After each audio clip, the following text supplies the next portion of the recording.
Pansus Haji DPR RI kaget. Badan Pengelola Keuangan Haji (BPKH) tidak punya akses data jamaah di Siskohat, termasuk jamaah yang berangkat tanpa antre. BPKH hanya jadi juru bayar keuangan haji. Subscribe Spirit Haji Mabrur agar lebih semangat berkarya menghasilkan konten bermanfaat. Jazakumullah subscriber. Assalamualaikum warahmatullahi wabarakatuh. Sobat Spirit Haji Mabrur, info haji.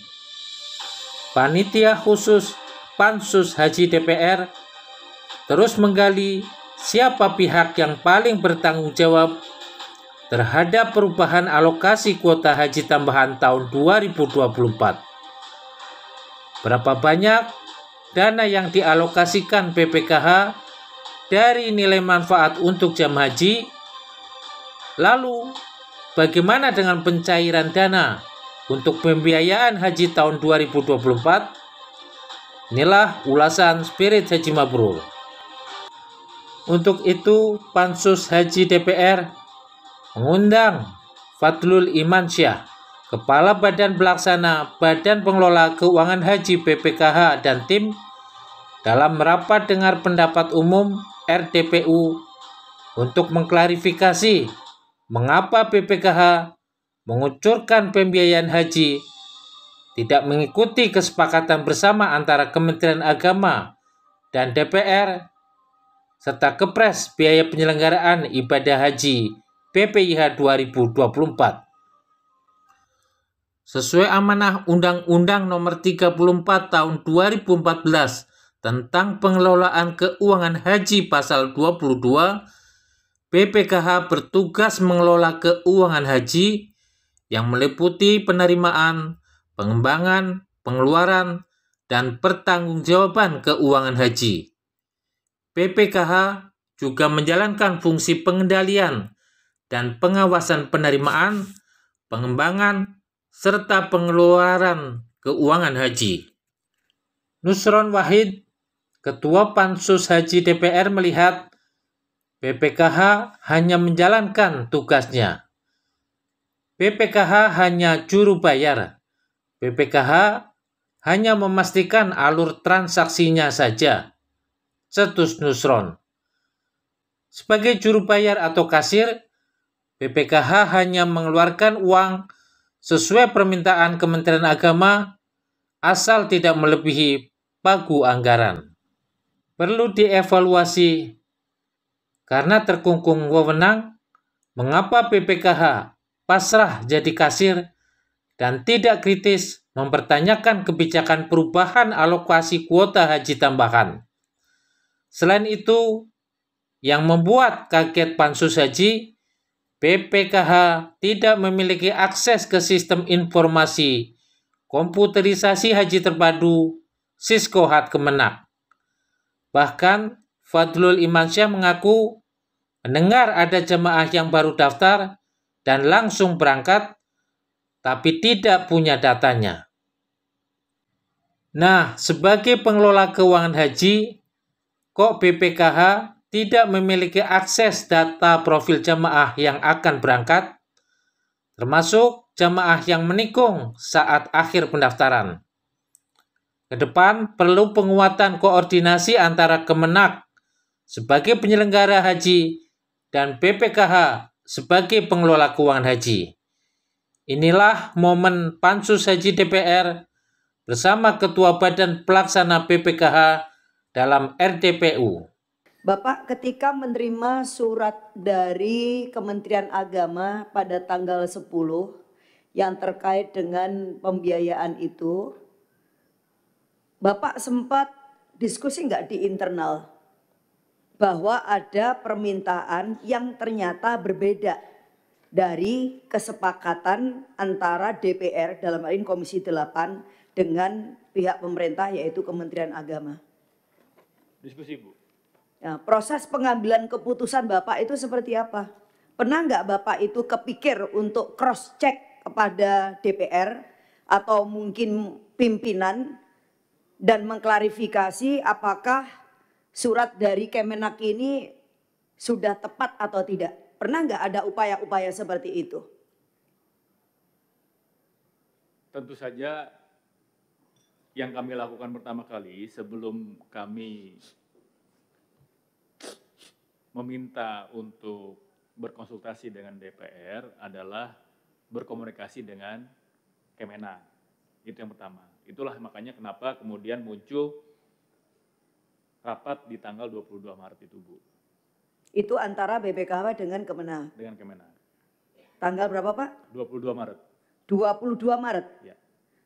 Padahal suratnya itu tanggal 10 Januari. Iya.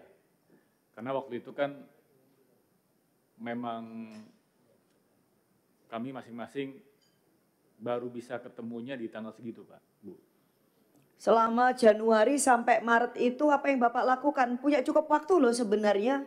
Untuk saya tadi katakan apakah ada di antara tanggal itu sampai kemudian membuat keputusan Kepala BPKH dan jajaran melakukan komunikasi atau keinginan komunikasi dengan DPR karena ada selisih ya jumlah yang diajukan dan kesepakatan dengan DPR. Apalagi kalau misalnya tanggal Maret itu kan berarti kepresnya udah keluar dong. Betul. Nah, lalu gimana? Ya, setelah hasil diskusi dengan Kemenak. Kan kesimpulannya adalah bahwa Kemenak yang akan berkonsultasi dengan DPR. Nah, setelah itu ya otomatis kan kami menunggu, Bu. Kami menunggu dari mereka karena kan ini kan ranahnya mereka untuk mengubah dari 92,8% menjadi 50-50. Terus? Ya lanjutin. Ya, sementara kami berpegang kepada target 8,2 triliun itu sebagai pagu. Oke, di masa-masa yang menunggu yang nggak jelas itu pernah nggak terfikir oleh Bapak bahwa tindakan yang dilakukan oleh Kemenak ini berpotensi loh melanggar undang-undang? Punya potensi loh ini melanggar kesepakatan dan juga mengingkarin kepres. Pernah nggak kepikir itu di dalam tim Bapak sendiri membayangkan kemungkinan-kemungkinan yang terjadi dan konsekuensinya? Karena apa? Ini uang kan bukan uangnya Bapak, bukan uangnya Pak Menteri ya kan? Uang yang dititipkan kepada Bapak gitu. Untuk digunakan sebaik-baiknya. Kalau dilihat dari permintaan Kementerian Agama, Bu, itu kan mereka bertahap. Ya. Ada tahap 1, tahap 2, tahap 3. Nah, tahap ini mereka punya schedule pembayaran sendiri masing-masing. Jadi pola pikir yang kami lakukan sebagai pengelola keuangan adalah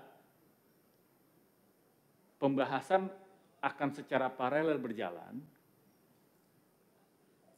Selama itu transfer bertahapnya kan tidak langsung 8,2 triliun atau 7,8 triliun. Dia bertahap. Nah, jadi berdasarkan itulah makanya kami ya kita menunggu inisiasi dari Kemenak untuk konsultasi dengan DPR sepanjang itu karena ada kebutuhan yang mendesak dari mereka dan secara dalam PP 5 tahun 2018 ini juga disampaikan, Bu, informasi tambahannya bahwa BPKH harus mengirim uang sesuai dengan permintaan selambat-lambatnya 10 hari setelah surat permintaan. Nah, tetapi dari BPKH sendiri memang tidak melakukan cross check Pak ya. Kan masa tidak dibaca. Saya tadi masih kembali sebenarnya pertanyaan saya. Pernah nggak di BPKH itu atau mekanisme lah di BPKH permintaan itu kemudian ini dicek, diklarifikasi lah, tabayun. Ini benar nggak seperti ini? Siapa tahu nih misalnya salah ketik kan begitu. Kok angkanya sebegini sementara tadi Bapak bilang Bapak sudah tahu hasil keputusan di Panja. Ini kan jumlah angka yang tidak kecil. Artinya andaikan misalnya BPKH bersepakat dengan Panja ada berapa banyak jamaah haji yang akan ketolong Pak. Benar nggak? Ini bukan tentang soal efisiensi loh Pak.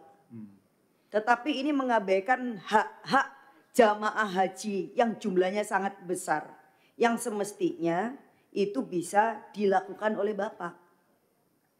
Kalau seandainya ada yang mengatakan berarti BPKH ikut terlibat dong di dalam kesalahan atau pelanggaran terhadap undang-undang gitu, gimana ya kira-kira? Seperti yang kami jelaskan tadi Bu, bahwa kami sudah melakukan usaha klarifikasi. Hanya ke Kemenak kan? Iya. Karena kan kuota itu yang mengubah kan Kemenak ya Bu ya. Otomatis mereka yang akan berkonsultasi dengan DPR. Bukan dari sisi kami. Kami selama, kembali lagi, mohon maaf, selama masih ada di bawah pagu 8,2 triliun, ya kami melakukan transfer. Hanya sampai di situ Pak ya? Iya Bu. Tidak kemudian melihat bahwa selisih itu akan menyelamatkan begitu banyak jamaah haji kita. Gitu. Ya, Itu karena ya, saya bukan, tidak tahu nanti bagaimana pimpinan memberikan respon, tetapi saya memang sangat kecewa sebenarnya begitu tahu jawaban Bapak itu. Saya memang tidak di Komisi 8, tetapi sungguh-sungguh sangat kecewa. Yang pertama menurut aku sangat sembrono sekali itu Pak. Ya kan? Walaupun itu di bawah pagu, tetapi kalau ada prinsip-prinsip dasar di mana kemudian BPKH itu menjalankan tugas dan fungsinya, itu aja nggak dipenuhin. Itu gimana mau menyebut bahwa ini proper dan tidak gitu. Bukan soal ini di bawah atau di atas, memang itu di bawah, tetapi ini kan urusan pansus juga nanti menuju ke sana. Kenapa kok kemudian itu di bawah? Tetapi yang kita mau katakan, persetujuan DPR ini membawa konsekuensi yang sangat serius bagi begitu banyak para jemaah haji yang mestinya dapat mendapatkan manfaat dari dana yang dikelola oleh BPKH ini gitu. Kuota jemaah haji reguler sebanyak 213.320 reguler. ya. Disebutkan pula 27.680 jemaah haji khusus. Betul. Berapa jumlahnya? 241.000. 241.000. Oke. Berdasarkan permintaannya mereka ke Bapak, ada tadi disebutkan KMA berapa? Nomor Kan ada tadi disebutkan Iya. KMA 105, ada kan?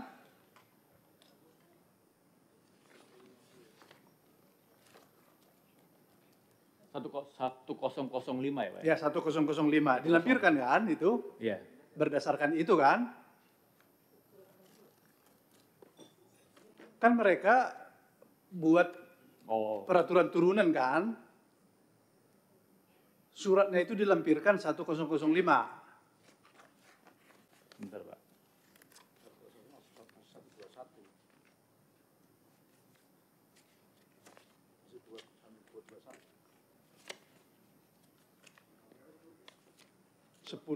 Sepuluh Januari. Itu November. Oh iya, dilampirkan Pak, betul. Dilampirkan kan? Iya. Oke. Tidakkah saksi baca bahwa itu 221.000? 221.000, betul Pak. Isi KMA itu 221. Iya, betul Pak. 221. Iya. Apakah tidak ada merasa janggal di atas permintaannya sudah 241.000, terus peraturan turunannya 221.000?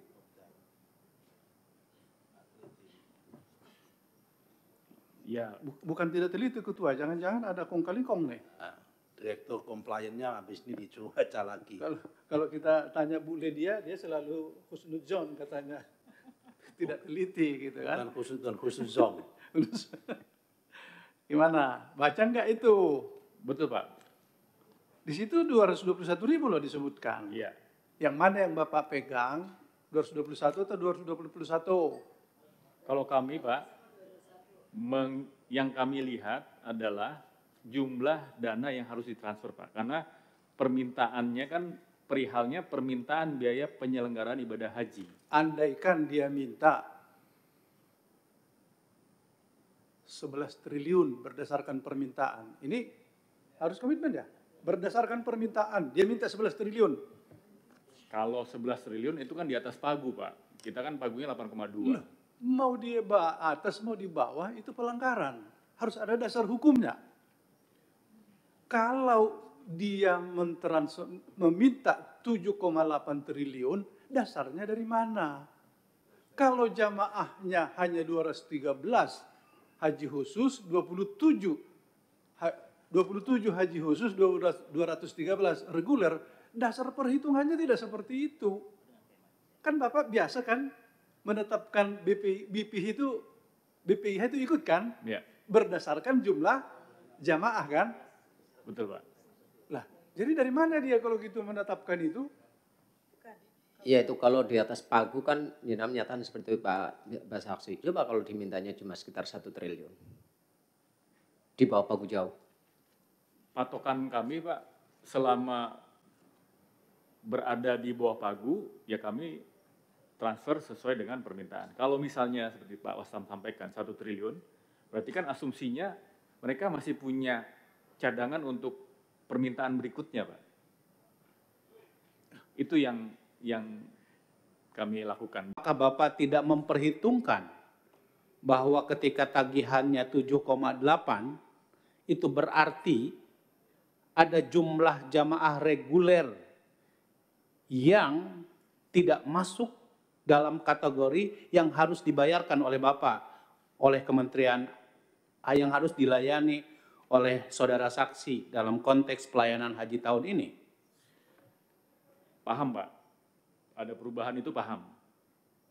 Tapi kembali lagi, Pak, itu kan tidak dalam koridor tupoksi kami untuk Bapak, sekali lagi, kalau Bapak selalu berpikir seperti begitu, kami nanti tidak akan libatkan saudara di dalam proses pembahasan keuangan haji lagi. Karena yang penting terima tagihan dari Kementerian Agama.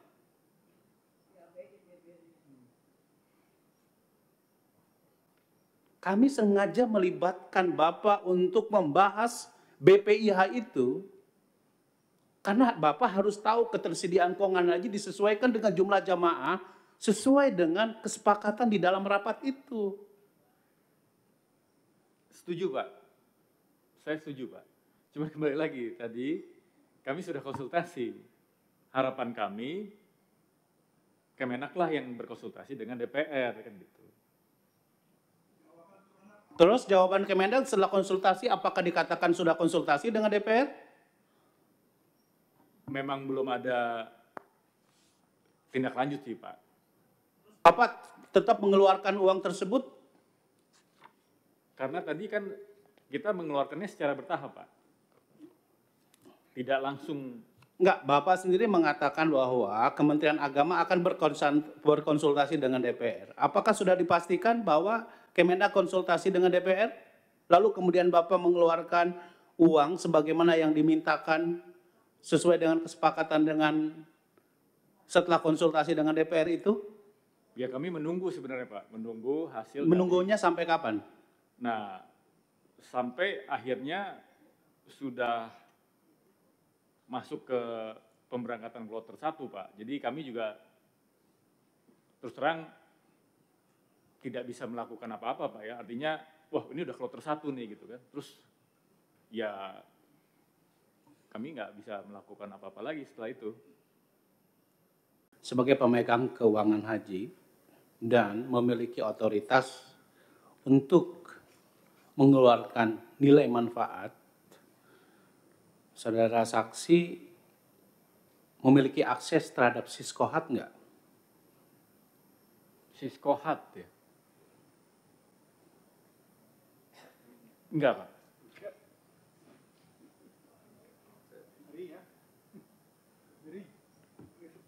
Kita hanya berdasarkan rekonsiliasi aja, Pak, nanti di akhir setelah selesai penyelenggaraan ibadah haji, data kita kita rekon dengan. Anda berarti saudara saksi sebagai pemegang uang dari jamaah tidak tahu bahwa siapa saja dari jamaah yang dipegang oleh uang Anda, yang dikelola uangnya oleh Anda gitu? Ya, kita tidak punya akses langsung ke Siskohat. Tidak tahu by name by address siapa saja yang memiliki uang yang Anda kelola 167 triliun itu? Kalau berdasarkan setorannya ada di datanya di kami, Pak. Tapi itu ada di kami. By name, by address, tapi aplikasi di kami. Karena kan BPS BPIH kan menyetornya ke BPKH kan, Pak. Anda tahu kapan setiap jamaah harus berangkatnya tahun berapa? Nah, itu nggak ada, Pak. Betul, tidak tahu berapa jumlah jamaah yang seharusnya dia berangkat tahun ke berapa? Kita nggak punya akses langsung ke sana, Pak.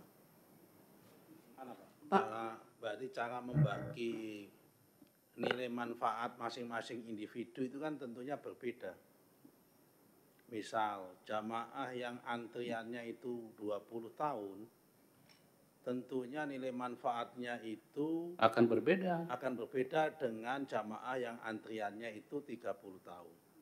Nah, ini kenapa saya tegaskan pertanyaan ini? Dari Karena saudara punya tanggung jawab untuk memastikan bahwa setiap jamaah mendapatkan nilai manfaat sesuai ya dengan jamaah.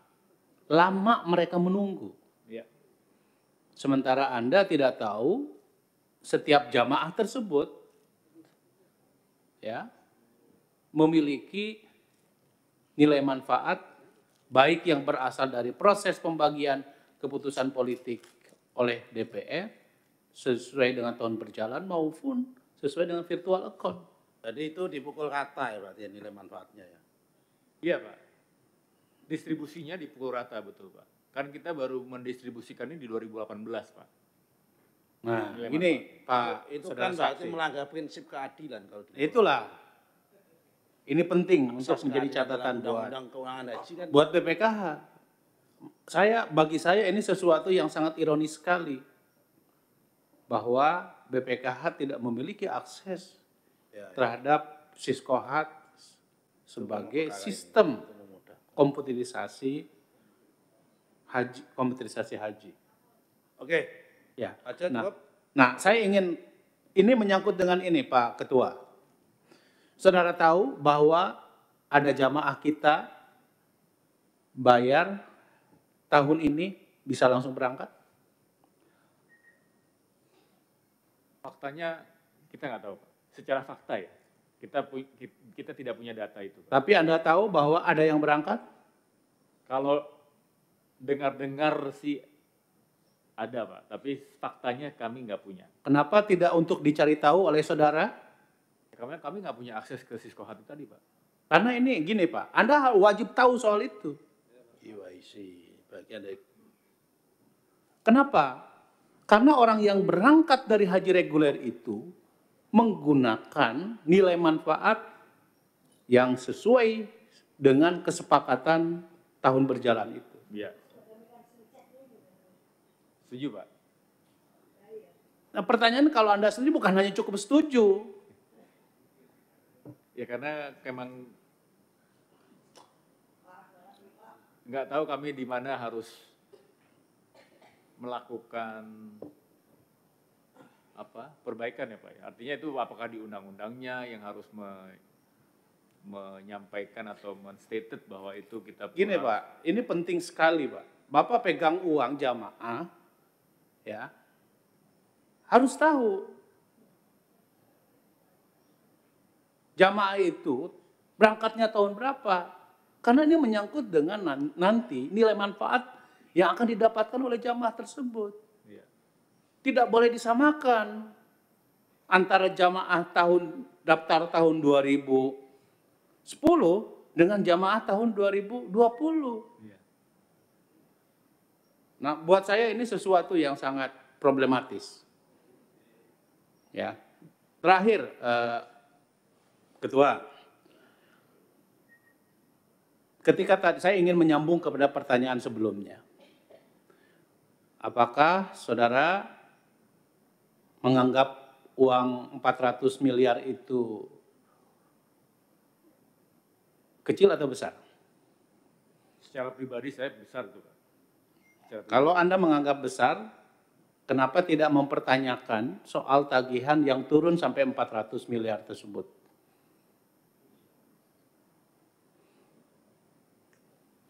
Kalau dari sisi, ya kembali lagi mohon maaf Pak, dari sisi best practice-nya kan pertama bertahap Pak pembayarannya, itu yang pertama. Jadi kita belum tahu dan belum bisa memastikan apakah itu akan menjadi 7,8, akan lebih dari 7,8 atau kurang dari 7,8 kan belum tahu Pak, sampai semua pembayaran selesai. Oke. Iya. Pertanyaan saya lagi. Apakah saudara saksi tidak memperhitungkan ya, berapa nilai rupiah ketika itu dikonversi menjadi nilai manfaat dengan dihubungkan dengan berapa jumlah jamaah yang akan menikmati nilai manfaat itu? Betul Pak, memang kalau 37 juta gitu Pak ya nilai manfaat per orang kan, tinggal dikali dengan berapa kuota dari jemaah reguler. Saya setuju Pak itu. Cuma kembali lagi, yang kami pegang dan sesuai dengan kewenangan kami adalah di posisi permintaan dana tadi Pak. Dan pagunya. Kalau Anda hanya melihat dari aspek efisiensi keuangan, tetapi tidak memikirkan soal nasib jamaah yang punya uang tersebut, apakah dia berangkatnya kapan, pasti akan berpikirnya efisiensi. Bapak bisa bayangkan, dari 221.000, kemudian menjadi 203.000, itu artinya ada 18.400 jamaah reguler yang tidak bisa berangkat tahun 2024. Yang mereka telah kita sepakati bersama akan mendapatkan nilai manfaat sesuai dengan kesepakatan antara Komisi 8, Menteri Agama, dan saudara sebagai BPKH. Kan harusnya berpikirnya bukan hanya sekedar mengeluarkan uang, Pak. Tetapi berpikir soal bagaimana nasib 18.400 ini yang juga berhak untuk mendapatkan nilai manfaat yang sudah disepakati bersama. Ya.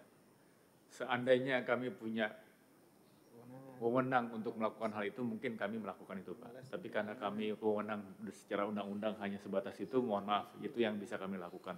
Ada beberapa hal, ya kan, hal-hal yang bersifat unsur kehati-hatian tadi. Maka tadi saya katakan, di tempat Bapak ada anggota bidang hukum, kepatuhan, dan manajemen risiko. Menurut hemat saya kurang teliti dalam membaca isi surat tanggal 10. Ini, kenapa? Di sini udah di state jumlahnya 213 dan 27.650, padahal isi Kepresnya tidak ada bunyi seperti itu. Dan dasar hukum tentang ini itu adalah KMA 130, bukan 1005, di mana KMA 130 itu baru disahkan pada tanggal 15. Jadi keputusan KMA-nya belum ada, ini sudah meluncur duluan. Jadi ini bisa dikatakan surat ini bayinya prematur. Ini menurut saya menjadi catatan kepada tim Bapak, terutama yang menangani masalah kepatuhan, bidang hukum dan kepatuhan. Kan kepatuhan kan kesesuaian antara tindakan dengan peraturan yang ada, sama manajemen risiko. Risiko-risiko yang muncul akibat pembayaran itu. Ini menurut saya di sini kurang teliti. Di sini harusnya ke depan itu kalau ada pemindahan pencairan itu dicek dulu legal standing-nya. Manakala legal standing-nya itu belum cukup, diminta lengkapi dulu legal standing-nya. Persis seperti tatkala Pak Andreas menjadi banker kalau ada orang mau mengajukan pencairan tender, pencairan kredit. Itu legal standing-nya sama itunya dilengkapi terlebih dahulu. Bukan begitu, Pak? Nah, kira-kira ini ada loophole-nya di situ, Pak, di sisi Bapak, Pak. Ya, Pak. Legal standing-nya belum utuh, sudah langsung diluncurkan. Harusnya ada surat ini dijawab dulu, Pak. Berdasarkan Kepres ini hitungannya sekian. Harusnya ini saya kan tolong dilengkapi ini dulu. Harusnya begitu, Pak. Sehingga Bapak terhindar dari tenggat waktu 9 hari. Karena menganggap bahwa ketika Bapak membalas surat itu, ternyata surat yang Bapak terima ini dianggap belum clean and clear. Kalau Bapak langsung jawab, berarti benar bahwa surat ini sudah clean and clear. Padahal masih ada beberapa loophole di bidang compliance tadi itu. Harusnya di situ letak kesalahannya ini. Tapi apakah itu menjadi sebuah kesalahan pidana apa enggak, saya enggak berwenang untuk mengatakan ini hanya masalah fungsi administratif.